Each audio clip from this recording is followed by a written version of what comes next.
الشيطان الرجيم پناہ مانگتا ہوں میں اللہ کی شیطان مردود سے۔ بسم الله الرحمن الرحيم شروع اللہ کا نام لے کر جو بڑا مہربان نہایت رحم والا ہے۔ قیامت کے حساب سے ڈرنے کی دعوت۔ واتقوا یوما لا تجزی نفس عن نفس شیئا، یعنی اگر تم اپنی سرکشی اور تعصب سے باز نہ آئے، اسلام کو قبول نہ کیا، حضرت صلی اللہ علیہ وسلم پر ایمان لا کر آپ کا اتباع نہ کیا، تو خوب سمجھ رکھو اور ڈرتے رہو کہ ایک دن مرنا ضرور ہے۔ مرنے کے بعد قیامت کے دن حساب کتاب کے لیے حاضر ہونا ہے۔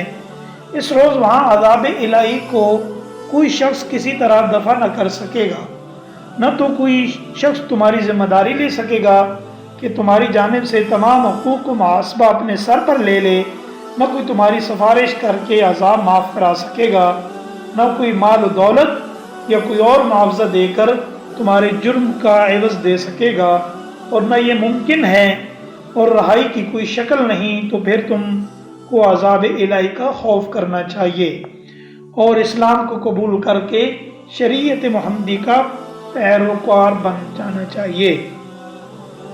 یہود کے باطل عقیدے کی تردید۔ اس آیت مبارکہ میں یہود کے اس باطل عقیدے کا بھی رد ہو گیا جو یہ عقیدہ رکھتے تھے کہ ہم باوجود حضرت صلی اللہ علیہ وسلم پر ایمان نہ لانے کے قیامت کے دن اپنے آباء و اجداد کی شفاعت سے نجات پا جائیں گے۔ تو یہاں بتا دیا گیا کہ منکرین اسلام کے حق میں کسی قسم کی شفاعت قبول نہ ہوگی۔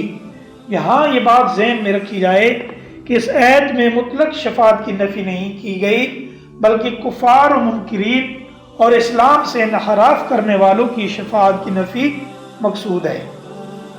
گنہگار مسلمانوں کی شفاعت جو قرآن پاک کی دوسری آیات اور حدیث نبوی صلی اللہ علیہ وسلم سے ثابت ہے، اس کی نفی مقصود نہیں۔